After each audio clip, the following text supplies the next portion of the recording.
Welcome to the Highbury Squad. You can follow us on Twitter at Highbury Squad. In fact, it's the same on Instagram, YouTube, Facebook, and eventually iTunes. Join me, Sophie, aka at Soccer Diva, Amanda, aka at Gooner Girl 1969, and our very special guest, Super Kevin Campbell. It's just like being down the pub with your mates. Hi everybody, welcome back to the Highbury Squad. We're on episode number 12. So today, it's just me and Super Kevin Campbell because our Soph is off busy working in La La Land. So, hello Kevin. Hi Amanda, how are you? I'm very well, how are you? I'm very good, thank you. I think we've got a lot to talk about. I know we have. So We I'm have really got excited about this one. loads to talk about because we missed last week, didn't we? With one thing and another, with my son not being well and Sophie busy, and just life sometimes takes over, doesn't it? Yes, it does. So we've actually got 4 matches that we've not discussed. So we're just going to quickly go through them. Blackpool in the League Cup, 2-1. Did you expect the game to go the way it did? Not really. I thought, because we've been kind of on the crest of a wave, that I thought that Highbury would change the personnel, which he did. But I thought we'd win it a lot more convincingly than we did. But we'll take any win, to be honest, in the cup. So, you know, it's Blackpool's cup final as well. Let's not forget that. So we win the game and we moved on, which was good. Yeah, I know. I mean, you know what? Just a win is a win. Let's just get through it. We had a lot of matches in a short space of time, you know, especially after the Crystal Palace incident with Louis. Yeah, I don't know what. Yeah, you know what I'm saying about the penalty. And then we went on to play Liverpool. Now, I was at that match and I loved it. Every minute of it was absolutely brilliant. What a brilliant football match. Okay. I think overall, Liverpool had the better chances, but I think we could have won it, and we just seem to have more of the football. I can't really explain what I'm trying to say because, yeah, you know, they had a goal disallowed that I knew sitting there, Kev. I said to everyone around me, why has that goal been disallowed though when he's offside? I went, no, he's not. And then, obviously, Van Dijk missed a couple. They had easier chances. For me, even though they're second in the league, they're not firing all cylinders at the moment, which is a slight worry. But I loved the game. What did you think about it? Well, if you remember, I was there as well, Amanda. You were, yes. We met before, didn't we? I was doing pit side. Yeah. So, you know, doing pit side, I was up close and personal to the game. I thought the build-up was fantastic because obviously there's an ex-player, Paul Murray, who's been saying that Liverpool are going to wipe the floor with us. There was a lot of flack flying about. Arsenal haven't played anybody since the first 2 games, and this is going to be the acid test. We knew it was going to be the acid test, but the way Unai Emery set up, we were a bit worried whether the team was going to come out of the blocks in the first half because we're perennial slow starters. But I thought, wow, the way we started, we could have been 2 goals up. Aubameyang had a couple of chances, Lacazette had a chance. And obviously Liverpool are going to get a grip in the game at some stage because they're a really top outfit. But, you know, the way Emery set the team up, especially moving forward in the second half, after going a goal behind, I thought was brilliant. And, you know, to get a draw out the game was good. But if we'd have 5 minutes more, we'd have beat them because you hardly ever see Klopp start to make defensive substitutions. And that's what he was doing. He brought Matip on to try and shut up shop against Arsenal. So, you know, we took it, we accepted the draw, but we just probably needed 5 minutes more to turn them over. Yep, I agree. Do you know what? I agree with all of that. I thought we started brilliant. For the first time, we actually started a first half, didn't we?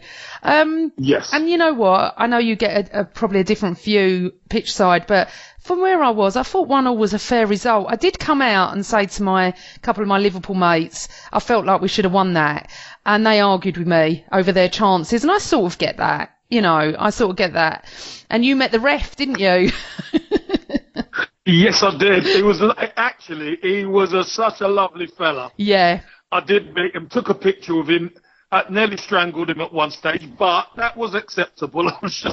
Well, he is a little bit of a cop-height, so I totally get that.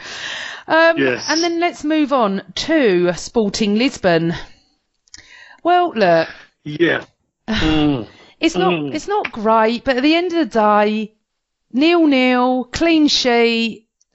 Again, 3-4 days later after the last match or whatever it was, we've qualified with 2 games to go. I don't think we should be complaining too much because we're going to have a little chat about that after we discuss Wolves. Okay? Now. Yeah, look, the Sporting Lisbon, just to touch on it a little bit, I think that was the start of really we were lackluster, weren't we? We were lackluster, like against Palace a little bit. We looked a little bit jaded. And looked like we're playing on diesel as opposed to the real high octane stuff. So that was a little bit insipid, that performance. Yeah, I think that's the word, insipid. And then we get even more insipid when we talk about Arsenal 1, Wolves 1. Now, I couldn't go due to the fact that my son wasn't very well the weekend, so I was able to watch it.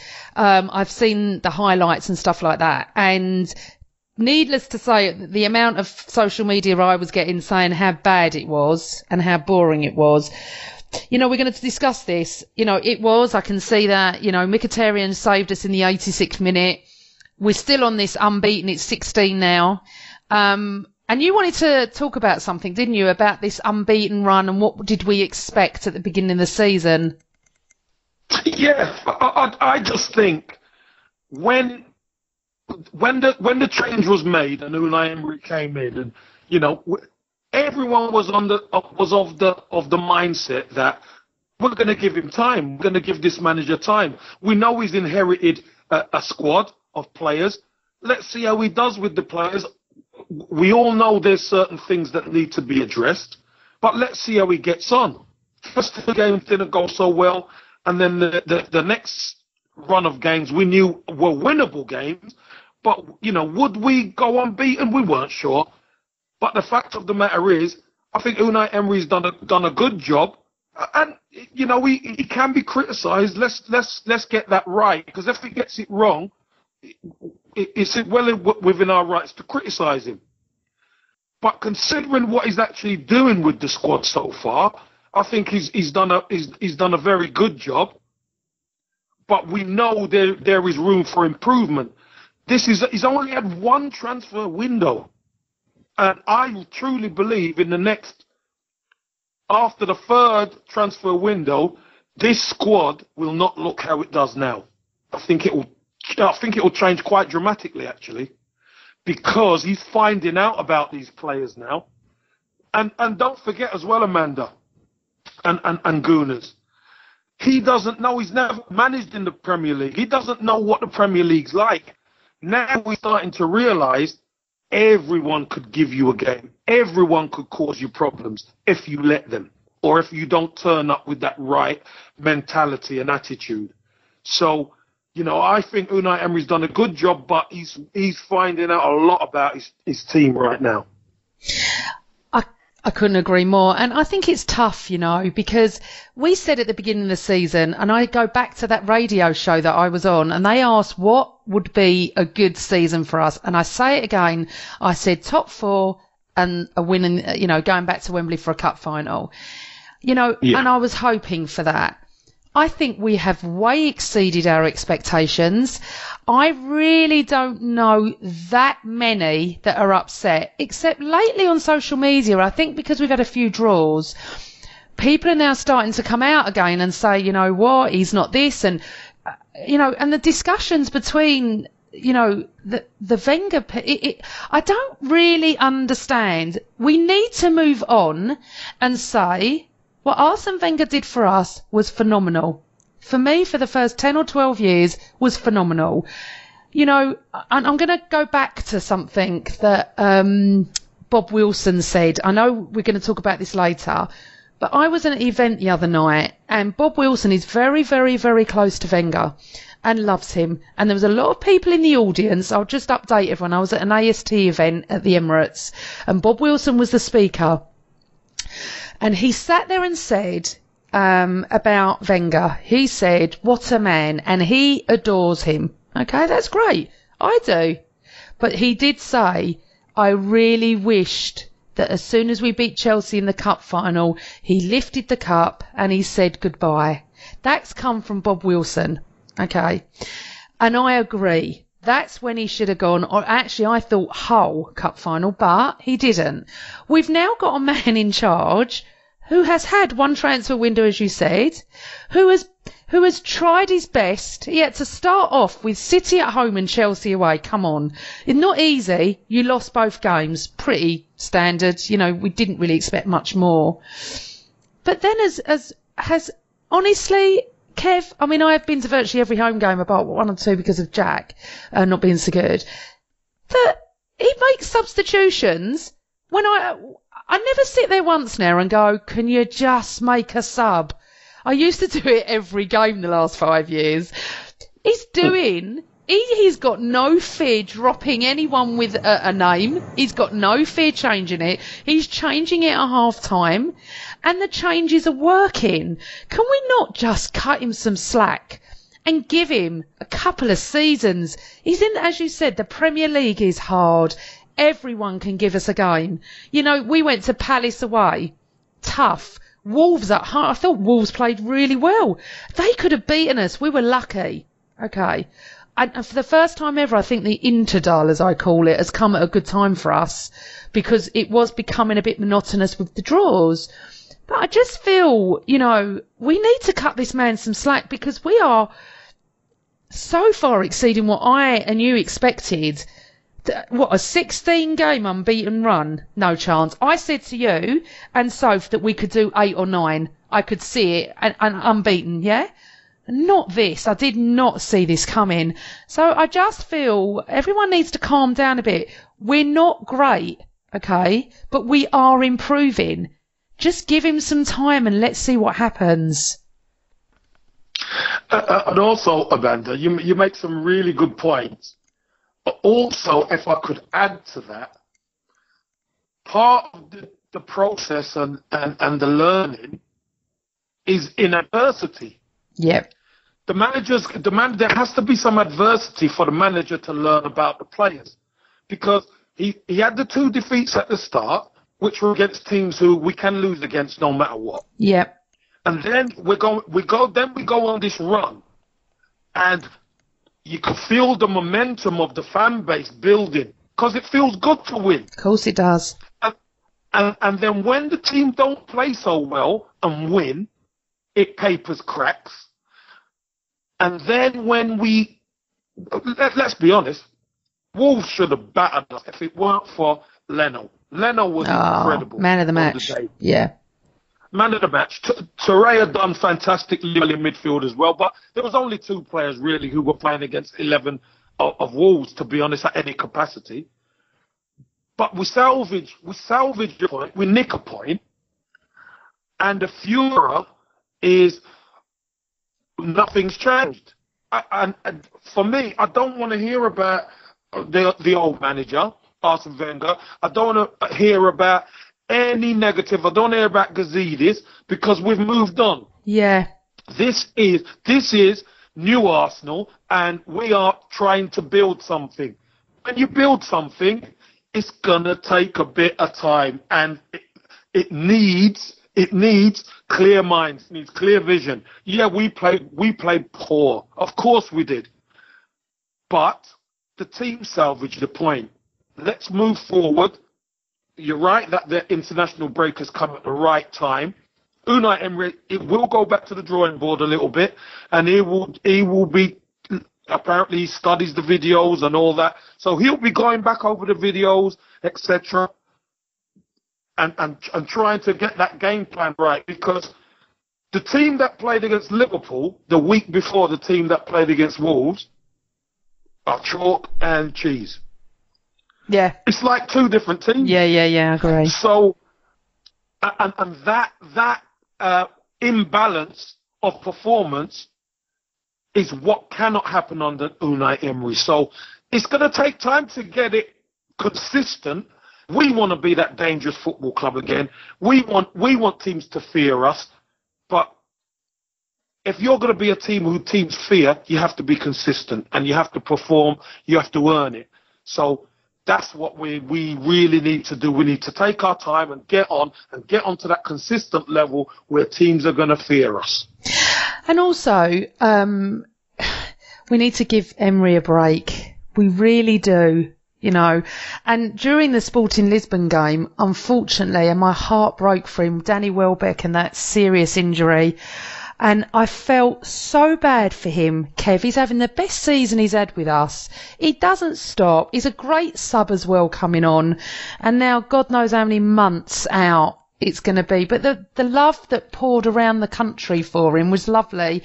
And I need to point something out as well. I thought Manchester United were class with their tweet to him because, you know, the actual club did the tweet and wished him well. And I thought that was lovely. I noticed Wayne Rooney did it. There's probably many others that have done it as well. But I just thought, poor Danny. And you know what? I know you don't listen, but we're going to wish you better anyway. And, you know. Oh, Danny, of course. Everyone. Of course. We wish him well. We wish you a speedy recovery. We know it can feel like a long road, but we're with you every step of the way, Danny. And you know, get well, get your head down, get grafted, and recuperate and come back as soon as you can, my man. I know. I just hope they offer him a contract for an extension. I think he's earned it, if I'm honest.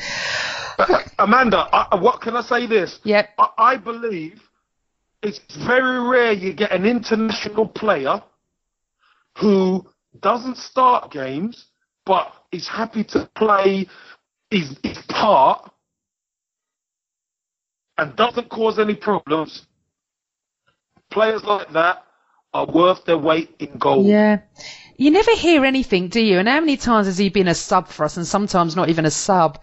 You'd never get the impression that he would ever have a tantrum. Never, you know, and that is right. And that's why I think he's earned an extension. And I do think he's been playing really well as well. What I'm going to do, Kev, just to change it up a little bit, we've had some questions. Let's ask them because we've got some great listeners of the pod. First one is from Martin. No, we're going to do Martin Mead at Arsenal Man 2013. You know, hi Martin. Oh, Martin's a nice guy. Isn't he great? He supports us every week, and you know what? Lovely guy. We do this pod for people like him, for fans like this. Honestly, we do. Right, so it's going to be to both of us, but we'll ask you. What key areas, if any, do you feel Arsenal should spend time focusing and training and improving on? Well, that's a good question. There's quite a bit to cover in this. So firstly, I think everybody knows defensively we need to tighten up. Whether that's another centre half, whether that's full-backs, I think we definitely need another left back. To add to it, probably another centre half, dominant centre half, which we've been crying out for quite a while. You know, obviously Socrates hasn't been playing because he's been struggling with an injury or whatever. So it would be interesting to see how he gets on beside a Holding or back beside Mustafi for an extended period. I think the mindset and mentality, attitude of the team is something that Unai Emery has to work on. I think earlier on in the season, within this winning run, the team were sharp, the team were on it. But the Premier League has a way of grinding you down.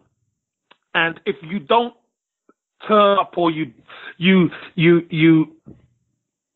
drop 1 or 2%, teams like Wolves can scare you.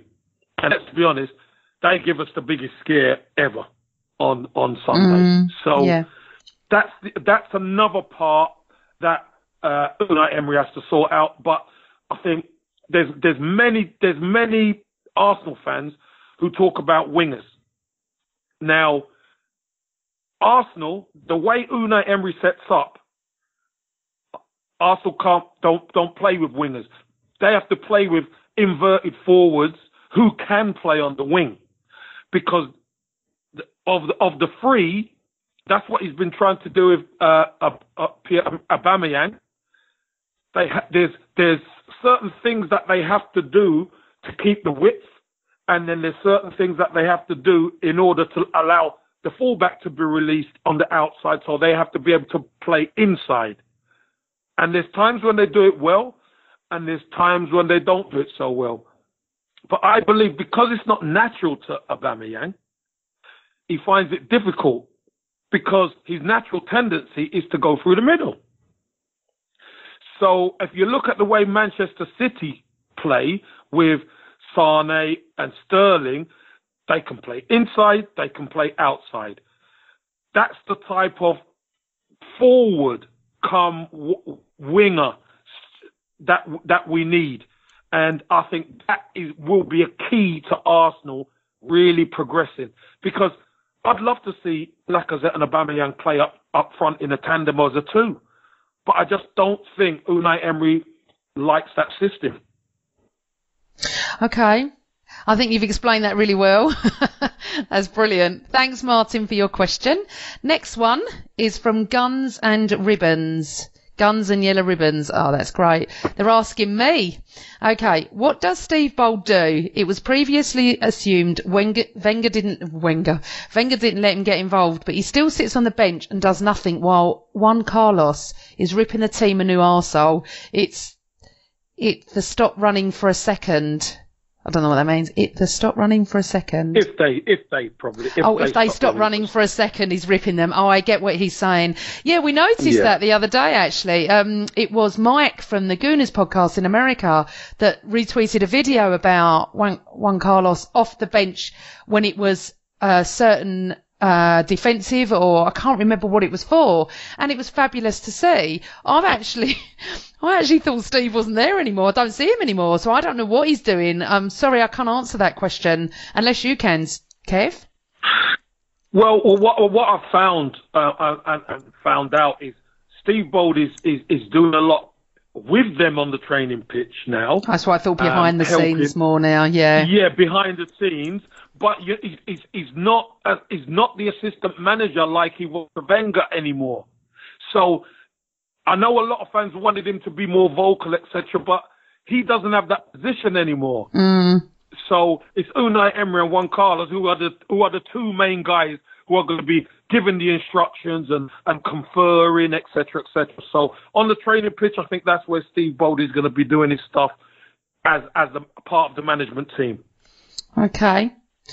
Now we're going to go to your mate and my mate, who is, should we just say like a pain in the backside or not? Oh, listen, let's call him what he is. He's a deluded red nose. He's a deluded red nose. And for anyone that doesn't really know what that means, up north, that means a Liverpool fan. So he has asked me, are you still celebrating your home draw against us? John, I celebrated that night because we would have lost that game last year. I know we drew 3-3. I know what people are going to say to me, but in that sort of situation, I don't think we would have come back, because last year we were 1-0 down, then we were 2-1 up. I think then it went 3. I can't remember, but one of us came back. But right, that's irrelevant, right? Celebrating your home draw. Not still, John, no, but we did on the night. Next one is for you, Kev. Do you wish you had played for Liverpool? I knew this guy is crazy. Why would I play for the Red Nose Mob when I'm a Blue on Merseyside? I don't know. I'm happy a Blue. I love being a Blue on Merseyside. Listen, he needs to keep off them delusional tablets, that guy. Honestly, he's crazy. We do love him though, don't we? He is like... he's a good lad. He's good fun. He's the gift that keeps on giving. Another one for you, Casey. Do you think if we go unbeaten, he means Liverpool, this season, it will be a bigger achievement than the unconvincibles of Arsenal? Honestly. Liverpool go unbeaten, that means they're going to win a trophy. No chance. They're not going unbeaten anywhere. Okay. They're definitely not going unbeaten. That's for sure. So he's asked us another question, me and you, and this is a serious one for once. Thank you, John, for your questions. He is at John Simmons, if you'd like to go and follow him, Gooners. Do you think Liverpool, Chelsea and City will all remain unbeaten this season? I'll answer that and then you can. I don't think Liverpool and Chelsea will. I think City will. I'm not sure who can touch City at the moment, if I'm honest. What do you think? I think if ever anyone's going to go unbeaten, it's City, not Liverpool or Chelsea. But it's such a difficult thing to do, to go unbeaten. And obviously they've still got to play each other again, haven't they, all of these teams? So I'm sure they're going to take points off each other at some stage. So I hope none of them do it. But if anyone could do it, it's going to be City. I keep looking at the games coming up going, oh, please, someone just beat them. I'm like this, please, someone. Okay, we've had from Rob Ford, 2K5. Thanks, Rob. Is it possible for us to add defensive depth in January? I think we've sort of covered that a little bit, but go on what do you think? I definitely think left back, for sure. Kolasinac is just coming back, and let's be honest, he done fine against Liverpool, but you know what tends to happen is after you've played one game, your body needs to assimilate when you play, and you actually physically drop a level, and he actually dropped a level against Wolves watching him, and he didn't look the same player. So we just need to take our time with him, and he needs to build himself back up. Not sure how long Monreal's going to be out, but you know, if that's a problem area, we need to add somebody there. Okay. Akil at AKER Arsenal 98. He loves us. So thank you for supporting us, Akil. Right. I personally don't think Aubameyang and Lacazette work together when they both start. What are your thoughts? I love it when they both start, if I'm honest, but I'm not sure Aubameyang's in a happy place when he plays on the wing. What do you think, Kev? Yeah, that I agree. Kind of touched on it a little bit before. Yeah. Actually, this is what I would say. You know, when Unai Emery made the adjustment second half against Liverpool, and he put Danny Welbeck at the top end of the pitch with Lacazette through the middle, because we had to go for the game. He moved it. Iwobi to the left back.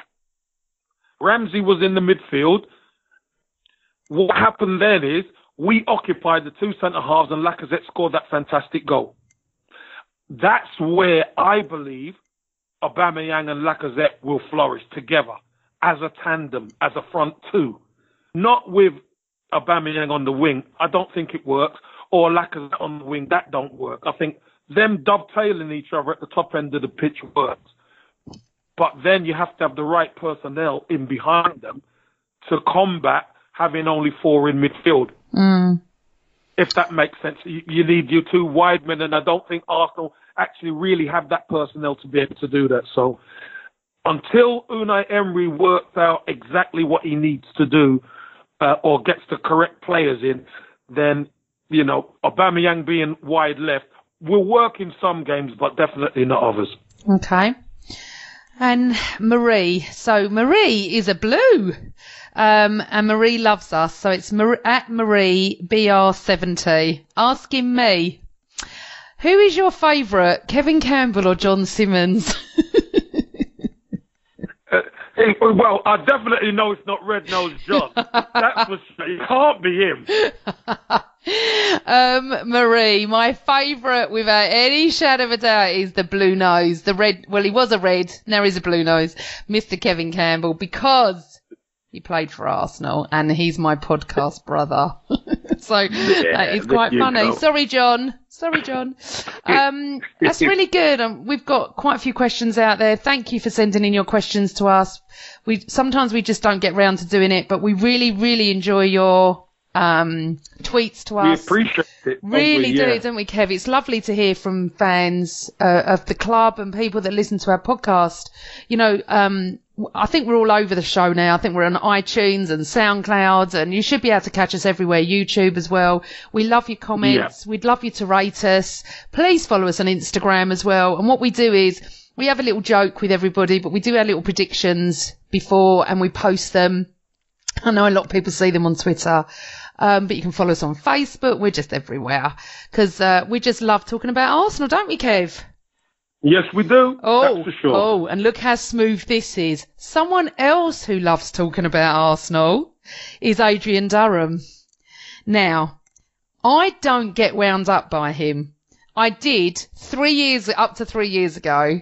I then interviewed him on my old podcast, the Gooner Girls podcast, many years ago, and he was exactly the same. Now, I want to say something, and it'll be different for you because you've played the game.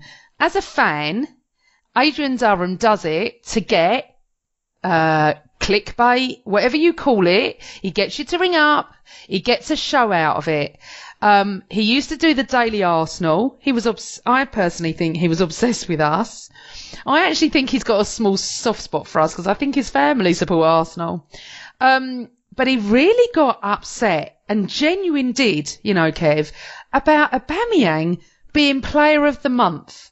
Now, I watched his rant and I don't get wound up by him. So I just laughed.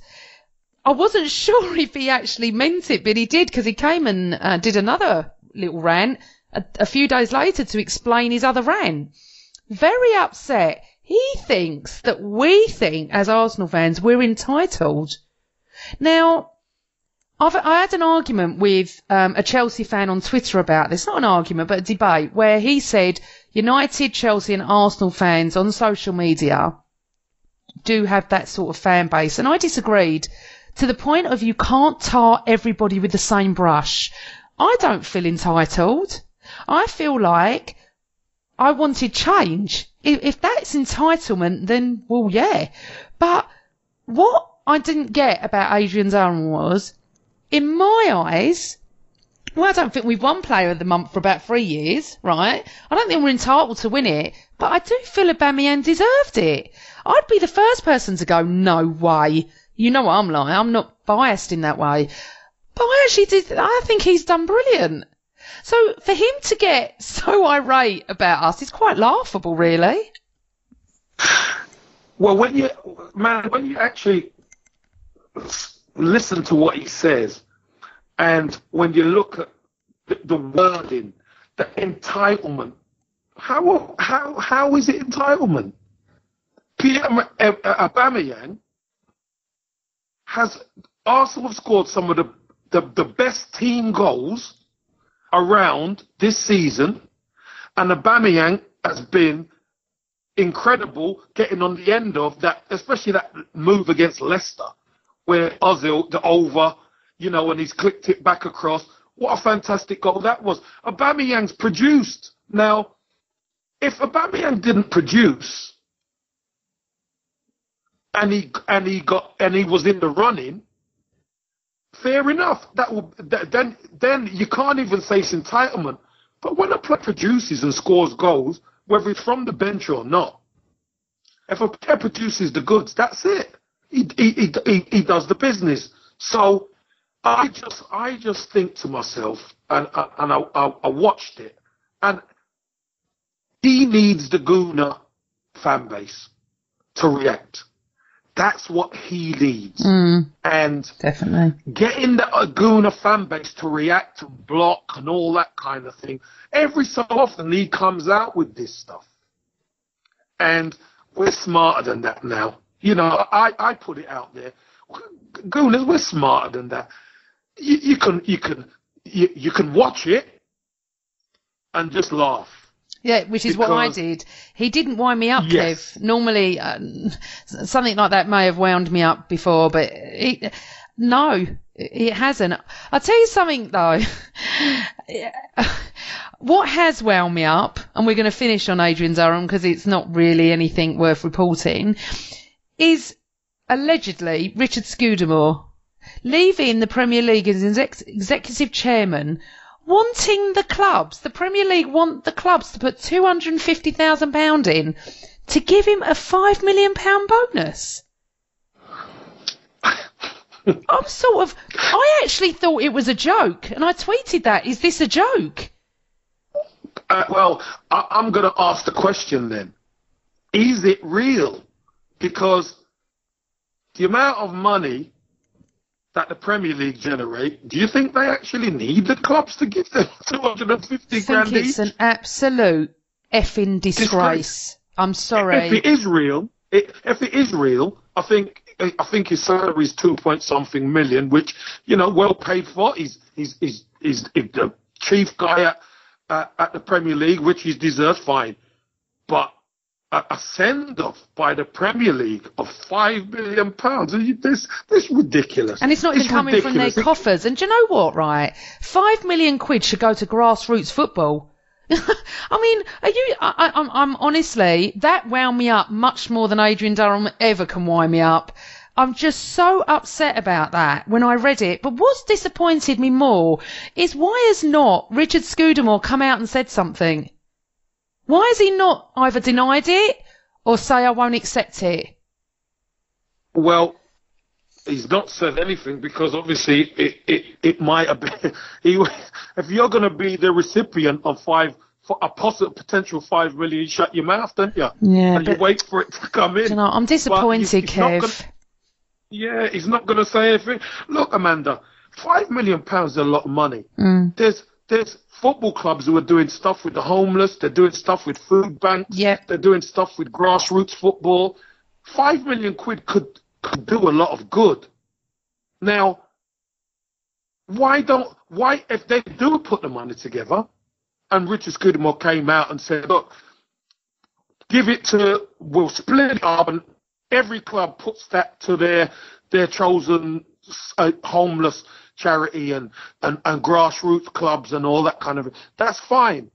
But for it to come out, I just think, no, I'm getting the impression money means more than the game now. And that's wrong. That is so wrong. So wrong. Well, and then I'm going to go and touch on something, as I said, about the AST event I went to, which was brilliant and lovely. And Bob Wilson, who you must know, Kev, was do you know the what? top guy, Bob Wilson. How did you get on with it? Do you know what, Kev? I've never met him before, ever. It's not someone I've ever bumped into, seen anywhere in all my years of going to Highbury in the Emirates.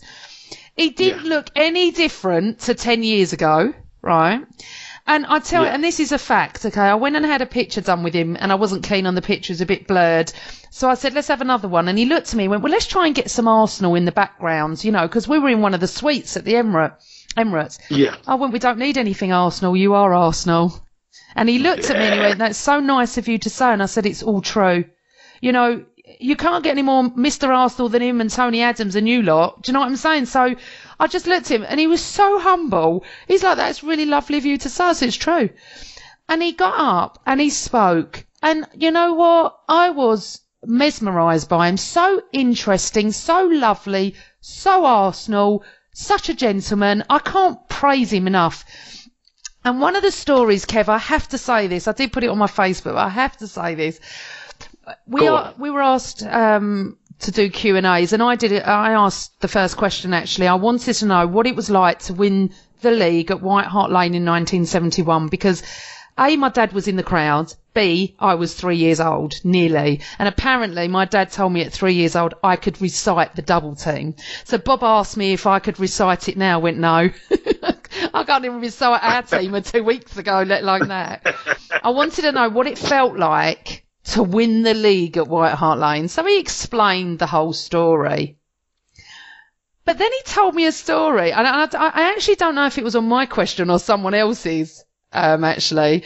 But he told us what it was like. And then he says, which I still think this is one of the funniest stories I've heard, that at the end of the match he wanted to go home and the boys said, no, we're going to Southgate, which he also brought up about 89, because that's where you lot went, didn't you, in 89? You went to Southgate. That's right. Yeah. I said it, and I looked at the guy next to me and went, they did that in 89 as well.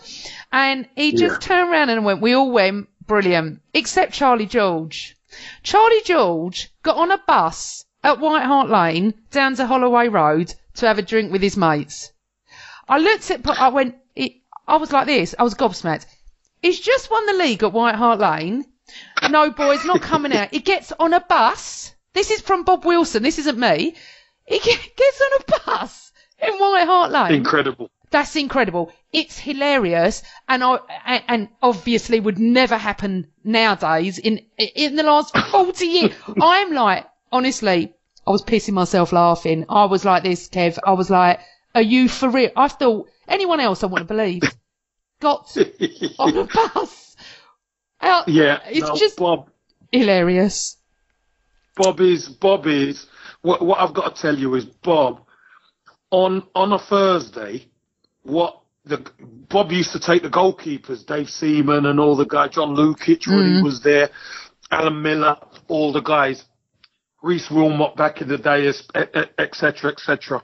And myself and Righty and Smudger used to go and do finishing with him, because Bob wanted to access what it was like from a striker's point of view, and obviously it's good for us to understand what it's from a goalkeeper's point of view. And I swear to you, whenever we used to go for like half an hour, and whenever we left Bob Wilson, you would feel 10 foot tall, because the information he gave you, the way he would talk to you, it empowered you. And that man is Arsenal through and through. And the way he conducts himself, the way he is around players, the way he is around the football club, he really, really is a true legend and a true Arsenal great, I tell you, because listening to the story you've told, listening to stories he's told us, that man bleeds that football club. And to hear him say nice things about Arsene Wenger, I knew he got on with Arsene Wenger, does not surprise me one bit, Amanda. It really doesn't. Listen, I did want change. I did want Arsene Wenger to go. I was getting fed up. But I cannot knock what he did for us. And I don't want to go through it again, but the way he spoke about Wenger and what he, and obviously Bob lost his daughter and he was saying how wonderful Wenger was. I don't doubt any of it. He is. It just became a bit tiresome at the end. Anyway, we don't need to go through that. But yes, he was amazing. And then Bob's wife, Meg, told us a story, and then he told us a story about Jens Lehmann. Oh, I love Jens Lehmann, honestly. He was telling us that even at the foundation game, how strict he was and how funny it all was. And honestly, and I've said it about 100 times, honestly, what a gentleman. Mr. Arsenal. And loved. Mr. He's so humble, isn't he? Honestly, I just loved it.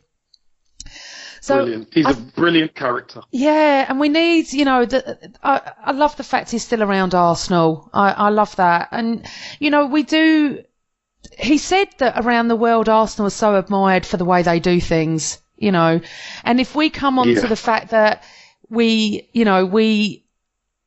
way that we did the commemoration for the 100 years was beautiful as well. The fact that we put a poppy outside, look, you and I are Arsenal through and through. We bleed it. We are it. You played for them. You can't get much more than you, and you supported them when you grew up as well.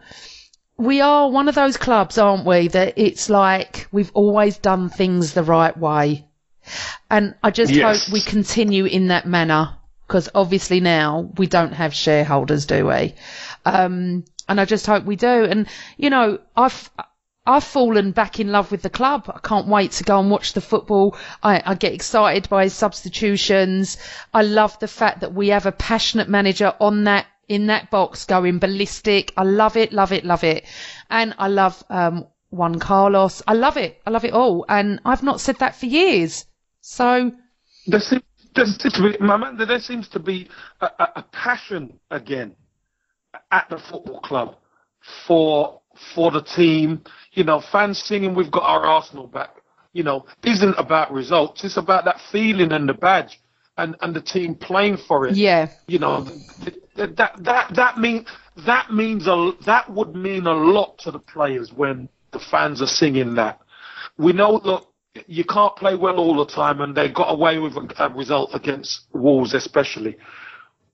But I'm sure Unai Emery's gonna use that as a catalyst to drive this team forward, because, you know, when you bring the fans back on side, it means a lot. It really does.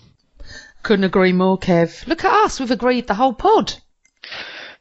Look, Amanda, what we are is we're both Arsenal fans. Yeah. And, you know, we do disagree at times, but when it comes to for the good of Arsenal, I think we are on the same page. Yeah, we normally just agree on decisions.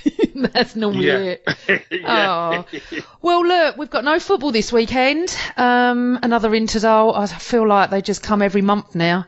But we play Bournemouth when we get back, and I don't know if we're doing another pod. So let's just do a prediction now, and then we can continue on if another podcast is done next week.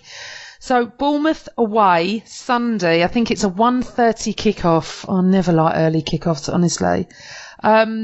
What do you think? I'm gonna go out on a limb, and I'm gonna say a 2-1 win for Arsenal. Okay.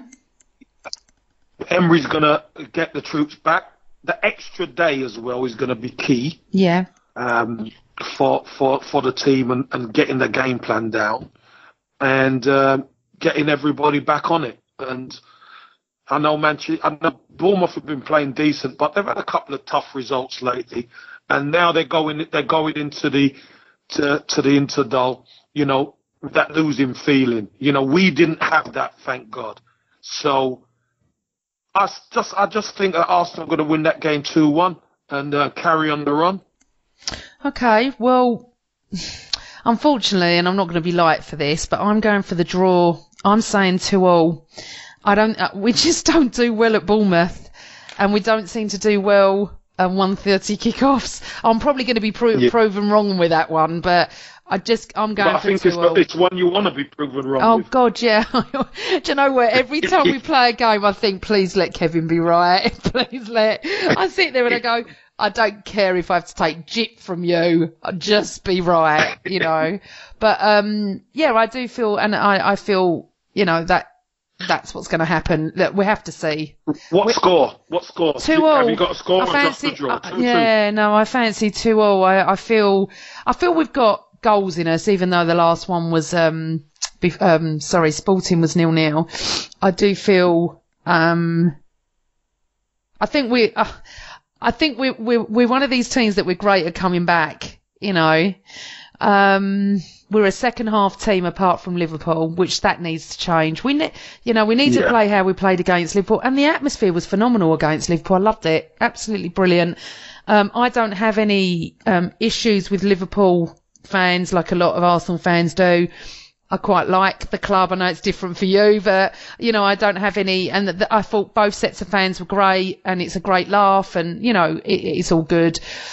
But we need that atmosphere regularly. And I was even pointing out to my Liverpool friend that when they kicked off at 12 or 12:30 on Sunday, or Saturday, I can't remember what day it was, Sunday, I could hear the players talking for at least half an hour, and the bench. It just felt like there's no atmosphere in midday games, and I'm not just blaming Liverpool for this, but I much prefer 3-4 o'clock, you know, and then, you know, obviously because I was at home, I was watching all the football, and I had Arsenal on, but then I had Super Sunday. Yeah, it really was, wasn't it? City and United, and, you know, I do want to talk about this.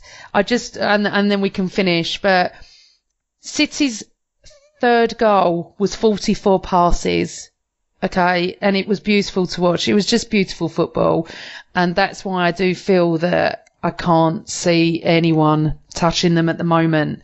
Hopefully they will, and hopefully there won't be the Invincibles. Don't want anyone ever to be the Invincibles but us. But that's what football's all about. I loved watching that, I have to be honest. I loved watching that sort of football. And I think, you know, we can only dream. We may get there, but we do need to give Emery a chance, and we need to back him. And I love his passion for the game. But Unai Emery's done a sterling job. Yeah, I agree. Considering Pep Guardiola, this is his third season. Yeah. Jurgen Klopp is his third season. Yeah. So, you know, they've had quite a few transfer windows. They've spent quite a bit of money to get the squads how they want. I think that the ominous thing about Manchester City is they're improving. You know, they are improving. I mean, they bought Laporte last season. He didn't look anything like he looked now.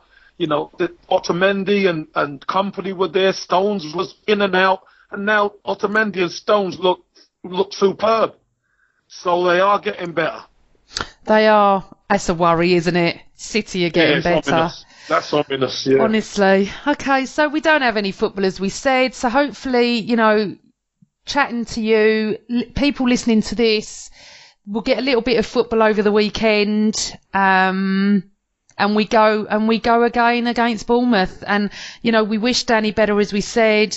We just hope that the fans get behind Emery and the team, because it does help. And we come back and Kevin's right and I'm wrong. Sophie will be back on the next pod. I'd like to thank everyone for all your tweets and the fact that you listen to us, because, you know, we take our own time out. We don't get paid for any of this. We don't get anything for any of this. But Kev joined us this season and it's been fantastic. So from us at the Highbury squad, always Arsenal.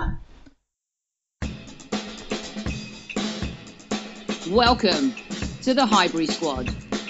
You can follow us on Twitter at Highbury squad. In fact, it's the same on Instagram, YouTube, Facebook, and eventually iTunes. Join me, Sophie, aka at Soccer Diva, Amanda, aka at GoonerGirl1969, and our very special guest, Super Kevin Campbell. It's just like being down the pub with your mates.